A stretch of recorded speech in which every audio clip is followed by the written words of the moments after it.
Screen पे एक tweet देख रहे हैं, जिस ट्वीट में ये कहा जा रहा है कि भारत एक लंबे युद्ध की प्लानिंग कर रहा है, ठीक वैसा ही जैसा रूस और यूक्रेन के बीच में चल रहा है। साल के अंतिम दिनों में भारत ने और डीआरडीओ ने कुछ ऐसा फोड़ा है जिसके बाद चर्चा और भी ज्यादा हो रही है। जानेंगे डीआरडीओ ने क्या किया है। वहीं दूसरी तरफ चाइना और रूस दोनों ने बता दिया है नए साल में ये क्या करने वाले हैं। जियोपॉलिटिक्स में बहुत कुछ चल रहा है, हमेशा की तरह जानने को मिलेगा बहुत कुछ। नए साल की आप सभी को शुभकामनाएं। नए साल के खत्म होने से पहले भारत ने एक परीक्षण किया। वैसे तो ये साल ऐसा रहा है कि परीक्षण ही हुए हैं, नौटम पे नौटम जारी हुए हैं, लेकिन आने वाला महीना भी नए नए नौटम का है। स्क्रीन पर आप देख सकते हैं एक नया नौटम जो कि 5 से 9 जनवरी तक है। ये बे ऑफ बंगाल में है, बंगाल की खाड़ी में। क्या फोड़ने वाला है भारत यहाँ पर पता नहीं, लेकिन ये जरूर कहा गया है कि ये एक मिसाइल का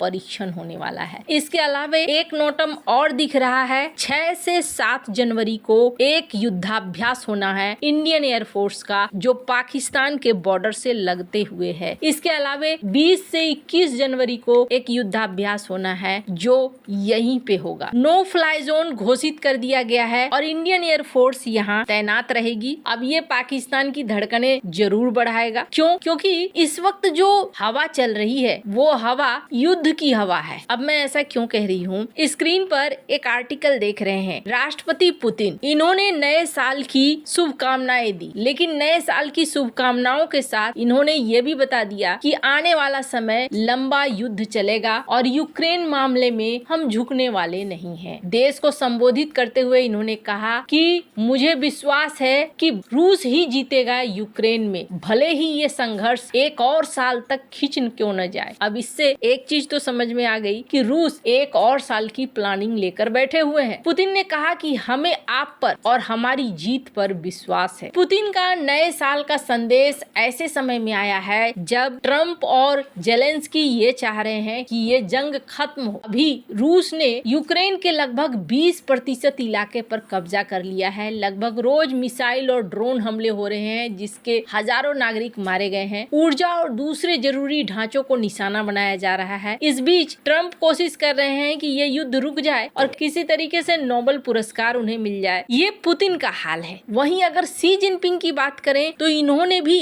नए साल की बधाइयां खुद के एक अलग अंदाज में दिया है। चीन के राष्ट्रपति शी जिनपिंग ने नए साल के मौके पर बुधवार को अपने संबोधन में कहा कि चीन के साथ ताइवान को मिलाकर रहेंगे और ये मिलना ही मिलना है। इन्होंने अपनी क्षमताओं का भी बखान किया कि देखो हम बड़ी सैन्य ताकत बन चुके हैं, हम ब्रह्मपुत्र नदी पर दुनिया के सबसे बड़े बांध के निर्माण को कर रहे हैं। फिर इन्होंने कहा कि ताइवान के दोनों तरफ जो लोग हैं उनमें खून का रिश्ता है, पारिवारिक संबंध है और ये समय की मांग है कि हमारी मातृभूमि एक हो जाए, इसे रोका नहीं जा सकता है। अब आप जरा सोचिए, ताइवान के चारों तरफ ड्रिल हो रही है और नए साल का संदेश शी जिनपिंग कुछ इस तरीके से दे रहे हैं, पुतिन कुछ इस तरीके से दे रहे हैं। यानी दोनों अगर बात कर रहे हैं तो दोनों जंग की ही बात कर रहे हैं। एक चीज तो निश्चित है कि आने वाला समय और ये साल अपने साथ क्या लेकर आया है। आने वाला साल ऐसा लगता है जैसे नए जंग को लेकर आ रहा है। अब इस बीच भारत क्या कर रहा है, भारत ने तो 30-31 से ही धमाके शुरू कर दिए। स्क्रीन पर एक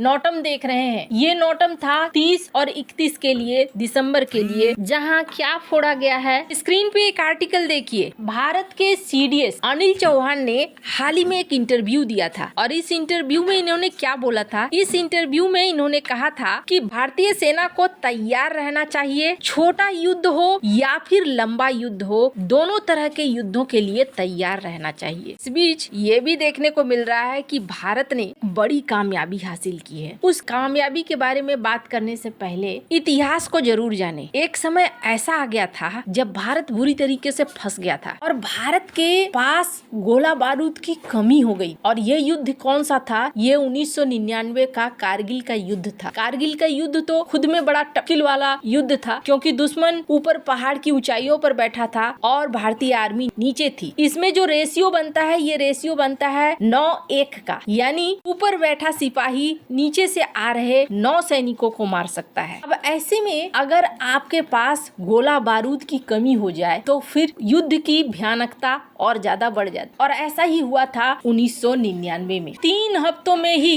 गोला बारूद के स्टॉक कम हो गए। बोफोर्स तोपों का इस्तेमाल तो जोरदार हुआ, लेकिन गोले कम पड़ने से सैनिकों को सावधानी से फायरिंग करनी पड़ी। और इस समय भारत की मदद करने के लिए इजराइल आया लेजर गाइडेड किट्स और गोला बारूद की तुरंत मदद लेकर, और तब भारत ने इस मुश्किल को आसानी से पार किया। लेकिन कहते हैं जो इतिहास से सबक नहीं लेता है वो हमेशा हंसता है और आखिर में तबाह हो जाता है। भारत ने इतिहास से सबक ली। स्क्रीन पर एक आर्टिकल देखिए। आज भारत ने डिफेंस के क्षेत्र में सबसे बड़ी उपलब्धि हासिल की है। 91% तक अब 200 प्रकार के गोला बारूद और सटीक हथियारों को अपने ही देश के अंदर बनाने लगा। और कहा जा रहा है कि 4 से 5 साल में ये काफी बड़े बदलाव आए हैं। एक बड़ा ऑर्डर बास्केट भी बनाया गया है। घरेलू कच्चे माल की सप्लाई को मजबूत किया गया है। प्रोडक्शन के इंफ्रास्ट्रक्चर को आधुनिक बनाया गया है। टेक्नोलॉजी ट्रांसफर को तेज किया गया है। अब इससे क्या होगा? इससे ये होगा कि अगर भारत को लंबा युद्ध करना पड़ा ना,